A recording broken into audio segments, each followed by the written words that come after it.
Welcome back to Compassionate Chingonas Speak.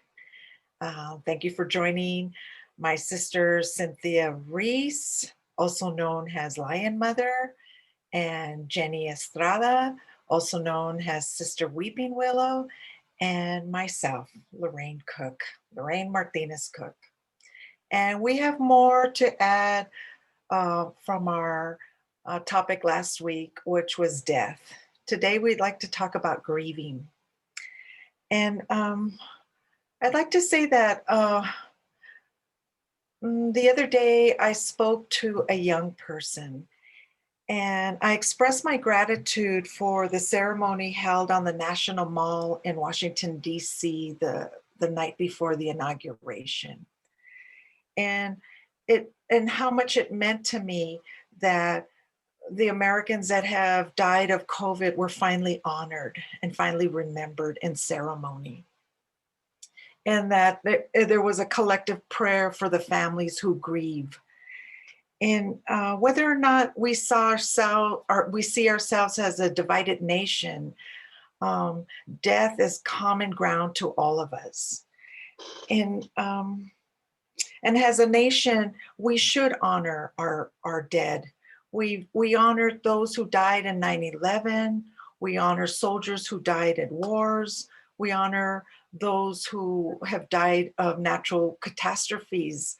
And last year, we didn't do that until this year. And that was important to me. And while I was explaining to her, I had also expressed that there was a reporter that I had heard say, "Why is that important?"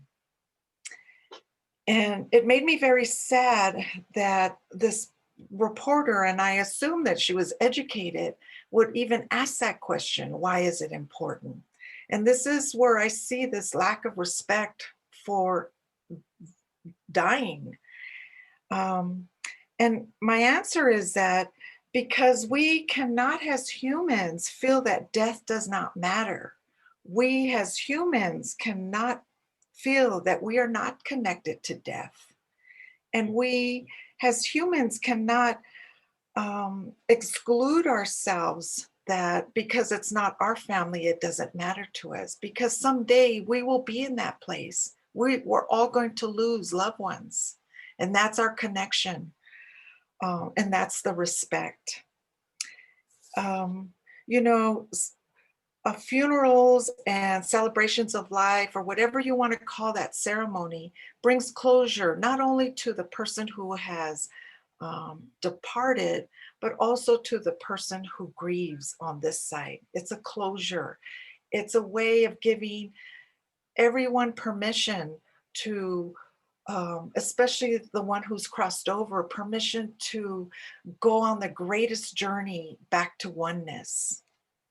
And if we respect death, and if we acknowledge it and make it our ally, it also gives us permission to make every moment count.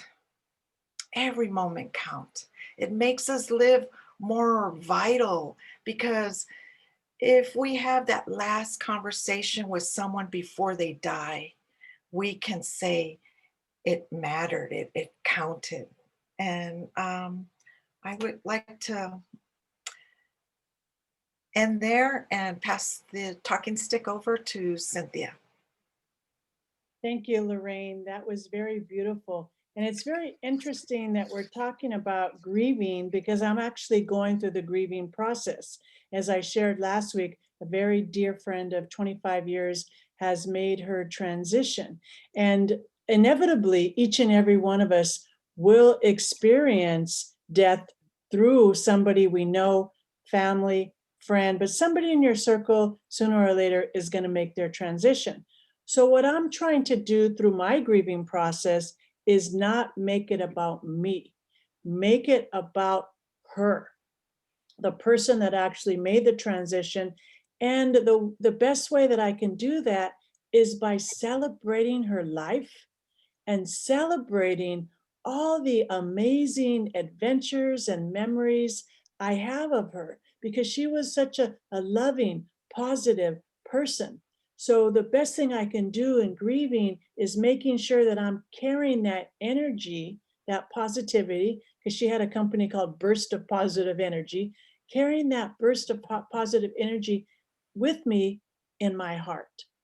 Now, if you look at science, they actually have come up with 7 steps of grieving. They say first, you're in shock or denial. Then second is pain or guilt. Then you become angry. You become depressed. Then you take an upward turn and start being okay with it. Then you work through it. And the final step is acceptance. Well, the reality is that human behavior is not an exact science because we're each different. And each of us are going to go through our own grieving process. And I believe that grieving is not linear, it's dynamic.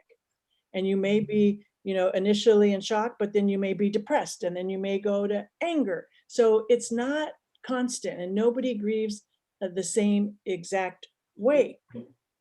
But I think also a lot has to do with the circumstances around the person's death. If they died quickly in a car accident, then you wonder, oh, were they in any pain? Did they know? Or I actually had a friend a few years ago died in a plane crash where he was driving a small little plane. Him and his instructor went down, and the first thing I thought, oh my God, what was he thinking before he hit the ground? So, to me, it's very important that we understand that everybody's process is a little bit different, that we respect each other's grieving, but that we don't get stuck. Sometimes we get stuck if we feel like we have unfinished business. If you didn't get a chance to tell that person goodbye, and that's happening a lot right now with COVID. So what I recommend is sit down for a few minutes and write that person a letter. Write that person a letter, write down everything you wanted to say, but you didn't get a chance to. I've done this. And then what I do, I use a white candle and burn it and release it into the ethers. And I know that they will receive the message. So that's my thoughts on grieving, and I'll pass it over to Sister Weeping Willow. Thank you, Cynthia. Thank you, Lorraine. I also agree with Cynthia. I think sometimes people get stuck in that mode of not being able to see past their heartache, their disappointment. And what that does is that really takes away the beauty of life that we're living right now. It robs them of beauty that is around them, and they just can't see it because they're so heartbroken. It doesn't matter how a person leaves, whether it be through a sickness or through an accident, this pandemic, through a suicide. It doesn't matter. The pain is the same. I, about 37 years ago, lost a brother to suicide, and that was very, very painful for all of us. Because, 30-something years ago, 37 years ago, that was not a popular way to exit. And there was a lot of guilt feelings. And I realized that by holding those feelings, I wasn't really honoring my brother. And my brother had a lovely life, and he has a beautiful son. And I said to myself, I must honor my brother, however he left. And I have to respect how he left. And that alleviated a lot of sorrow and guilt. And it didn't make me any happier, but it certainly helped me journey through that horrible feeling of grieving. And if you can get over something like that, trust me, you can get over anything. Let me take that back. You don't ever get over it. You just learn to live with it. And that being said, I pray that people don't get stuck in that just grieving mode, because I feel that if the person loved you, they would want you to be happy. And let's remember them, and let's remember all the beautiful things. And when we do that, we're shedding light on their life. And so anytime you think about somebody that has crossed over, that's a prayer. And I think about many people that have crossed over. So all during the day, I feel for myself that I'm saying a prayer for them. And that keeps me close to them. And that brings joy to my heart. So let's grieve, but let's also live and enjoy life. And on that, I'm going to give this one back to Lorraine. Oop, there you go, sister. Yes, thank you for joining us tonight. I hope that our heartfelt words spoken help you understand the respect and that we have for this natural process called death. And join us next week. We have lots more to talk about. We'll pick a new topic.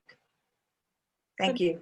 We'll be talking about gratitude. Yay! Woohoo! Gratitude, Yay. right. We will be talking about I gratitude. thought it was going to be sex. That's the following week.